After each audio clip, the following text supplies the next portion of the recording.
Hey everybody, thanks for joining me again for another episode of Greek Word Studies. Today we're going to be taking a look at the word paradosis, which comes primarily from Colossians 2 in verse 8. So in Colossians 2 in verse 8 it says, "Beware lest any man spoil you through philosophy and vain deceit, according to the tradition of men, the rudiments of the world, and not after Christ." So this is a very important verse. It's talking about men that are going to come along and try to spoil us through philosophy and vain deceit after the tradition of men and rudiments of the world. And all of that is put in opposition to Christ. It says, and not after Christ. So in Colossians 2, the Apostle Paul is really proclaiming the sufficiency of Christ alone. But what we're going to look at in this study is this word tradition, which comes from the Greek word paradosis. And we're in Colossians 2 in verse 8. So we'll take a look now at some of these books that I have here, some of these dictionaries to define and see exactly what this word paradosis means. Okay, so here we have the Strong's Concordance, and you'll see that paradosis is number 3862 in the Strong's Concordance, and it says transmission, a precept, specifically the Jewish traditionary law. That's interesting. Ordinance or tradition. And you'll see it says from 3860. So you could just come up here a little bit to 3860, and that's the Greek word paradidomi. Paradidomi, meaning to yield up, entrust, transmit. And it shows how it's used in a handful, or translated in a handful of other different ways. But it comes from 3844, which is found right over here. That's the Greek word para. Let's see if I can flatten this book out a bit. Para, meaning near. This one also can be translated in a variety of ways: from, beside, at, the vicinity of, to the proximity. So it comes from para and 1325. So if we turn over to number 1325, here we are. Didymi. It says it means as an alternative in most of the tenses, to give. So it comes from para and didymi, meaning to give near or to give in proximity to. What we're seeing as we come back over here, to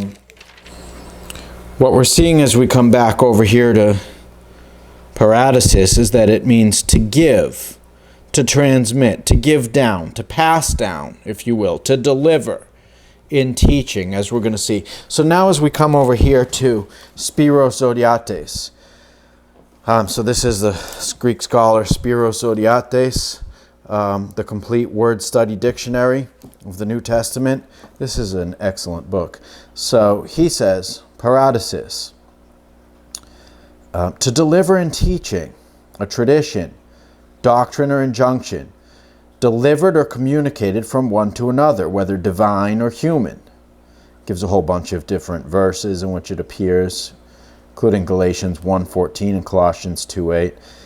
In Mark 7:3 and 5, the expression, the tradition of the elders, occurs.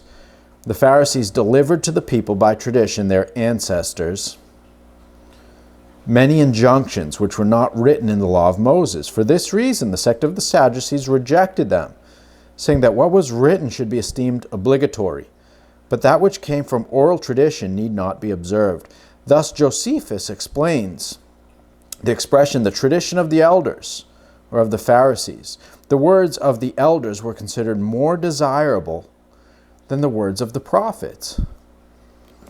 And we'll turn over here now to Walter Bauer's Greek lexicon. Over here in Walter Bauer's, we have the Greek word paradosis. And of course it says handing down or over. If you look right here, It says, of that which is handed down, of the tradition preserved by the scribes and Pharisees. They themselves called it Paradosis, tone, presbyteron. That's the tradition of the elders. Paradosis, tone, presbyteron. And then here down at the bottom, it says Paul uses the latter term to characterize the Colossian heresy in Colossians 2 and 8. So that's what we were seeing in the beginning when Paul said, beware lest any man spoil you through philosophy and vain deceit, according to the tradition of men in the rudiments of the world. So what we're looking at first is this word that's translated regularly as tradition. It's paradosis. In looking back upon his Jewish past, he calls himself zelotes, tone, patrikon, paradoseon. So that's a zealot of the Father's tradition. That's how that's translated over there in Galatians 1 and 14. So it's in the Greek, zelotes, ton, patrikon, paradoseon. And this is a reference to the tradition of the rabbis or his fathers. This is why it says right below, by this is meant the tradition of the rabbis or fathers, accepted by the Pharisees but rejected by the Sadducees. So now we're just going to turn over. And take a look at this text here in Galatians 1:14, which was mentioned by Walter Bauer because it uses this word, tradition, which comes from the Greek paradosis. There it is in the Greek. There's the Strong's definition, transmission, a precept, specifically the Jewish traditionary law. You'll see the Thayer definition, giving up, giving over, the act of giving up, the surrender of cities, etc. Objectively, that which is delivered, the substance of a teaching. So to deliver in teaching, as Spiros Zodiates told us, and it says here in Galatians 1:14, and profited in the Jews' religion above many my equals in mine own nation, being more exceedingly zealous of the traditions of my fathers. So the traditions, of course, of his fathers that he's talking about here is their oral law, the tradition that was passed down from one generation to another. And of course, this is what Jesus abused the Pharisees for when he came, and particularly in Matthew chapter 23, where we find the 7 woes to the scribes and the Pharisees, when he calls them blind guides and fools and vipers and serpents and whited sepulchres and hypocrites and all these other things, because it's like he says in Mark 7, verses 7 through 9. Let's take a look at that real quick. Over here in Mark chapter 7, verses 7 through 9. Howbeit in vain do they worship me, teaching for doctrines the commandments of men. For laying aside the commandment of God, ye hold the tradition, there's that word, paradosis again, the tradition of men, in the washing of pots and cups, and many other such like things ye do. And he said unto them, full well ye reject the commandment of God, that ye may keep your own tradition. So they reject the commandment of God, and they esteem the tradition of men, their oral law, their halakha, even higher than the word of God. So we'll go back now over here to Galatians 1:14. And if we just take a look at some of these commentaries, this is Albert Barnes, and on of the traditions of my fathers. Here you'll see he says, or the traditions of the Jews. See the note in Matthew 15:2. Why do thy disciples transgress the tradition of the elders? This is referring to the halakha, the oral law of the Pharisees. For they wash not their hands when they eat bread. They're saying they don't obey our oral tradition that's been passed down from generation to generation. A large part of the doctrines of the Pharisees depended on mere tradition. And Paul was doubtless made this a special matter of study and was particularly tenacious in regard to it. It was to be learned from the very nature of it only by oral teaching, since there is no evidence that it was then recorded. Subsequently, these traditions were recorded in the Mishnah and are found in the Jewish writings. But in the time of Paul, they were to be learned as they were to be handed down from one to another, and hence the utmost diligence was requisite to obtain knowledge of them. Paul does not here say that he was zealous then for the practice of the new religion, nor for the study of the Bible. His object in going to Jerusalem and studying at the feet of Gamaliel was doubtless to obtain a knowledge of the traditions of the sect of the Pharisees.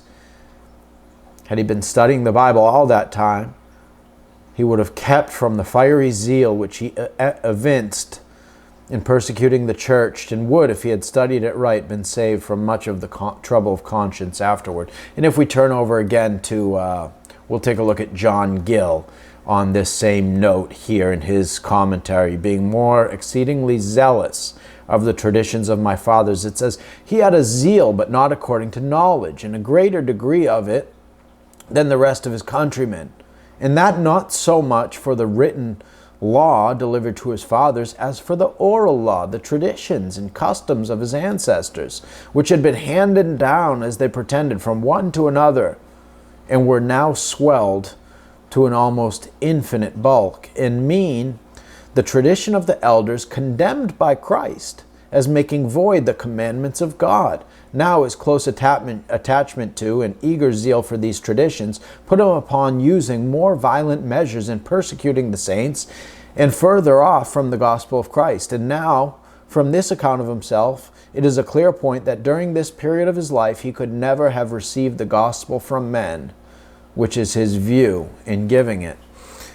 So it's saying that Paul was just really caught up in the tradition of the elders, the tradition of his fathers, which is a reference to the oral law, the halakha of the Jews, the Pharisees, that have been passed down from one generation to the next, and it was esteemed even higher than the law of God. And we see this in multiple commentaries, and we also see it over here. And this here is under the heading of tradition in the McClintock and Strong's encyclopedia. There's the Greek word paradosis, and it said Jewish. The Jews pretend that, besides their written law contained in the Pentateuch, God delivered to Moses an oral law, which was handed down from generation to generation. The various decisions of the Jewish doctors or priests on points which the law had either left doubtful or passed over in silence were the true sources of their traditions. They did not commit their numerous traditions, which appear to have been a long time in accumulating, to writing before their wars against the Romans under Hadrian and Severus. The Mishnah, the Gemara, and perhaps the Masorah were collected by the rabbins of Tiberias and later schools. Many of their false traditions were in direct opposition to the law of God. Hence our Savior often reproached the Pharisees with preferring them to the law itself. He also gives several instances of their superstitious adherence to vain observations while they neglected essential things. And this can be seen here in Matthew 15, 2-3. Why do thy disciples transgress the tradition of the elders? This is referring to the halakha. This word, paradosis, always refers to the oral law that was passed down from one generation to the next, the oral law of the Jews. For they wash not their hands when they eat bread. But he answered and said unto them, why do ye also transgress the commandment of God by your tradition?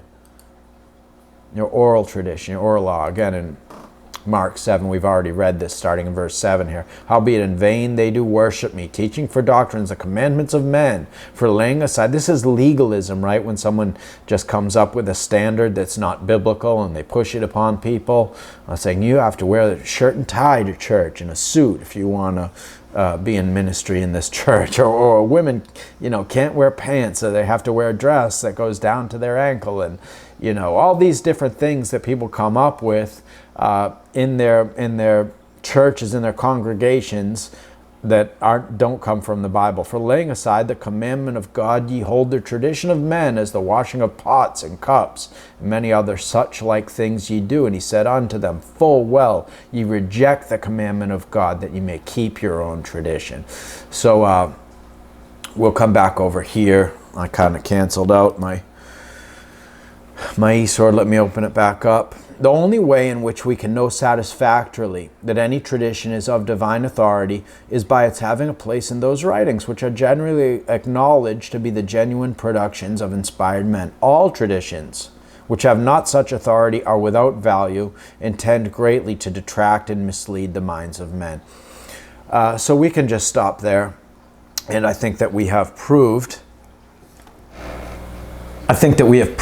beyond any shadow of a doubt that this word here, tradition, which comes from the Greek paradosis, makes reference to the halakha of the Jews, of the Pharisees, the oral law that was passed down from one generation to the next. So Spiros Odiate says that it means to deliver in teaching, to give in teaching, to pass along in teaching. So again, in Colossians chapter 2, in verse 8, Paul says, "Beware lest any man spoil you through philosophy and vain deceit, after the tradition of men." That word tradition is paradosis, and we've just established that it refers to the oral law or the halakha of the Pharisees.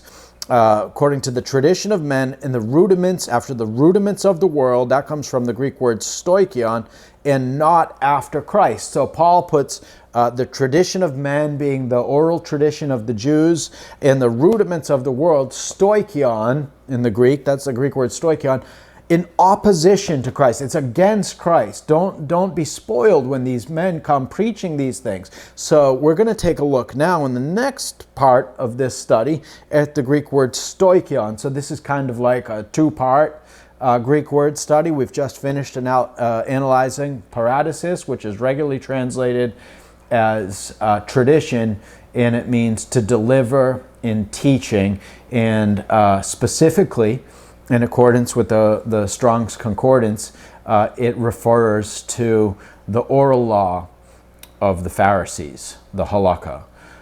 So Paul says, don't be deceived when someone comes pushing these traditions that are a part of the oral law of the Pharisees upon you, because Christ is sufficient. So stay tuned now, and I hope you'll check out the next video in this series on stoichion, which will explain what this word rudiments of the world actually means. Thanks, everybody. We'll see you the next time.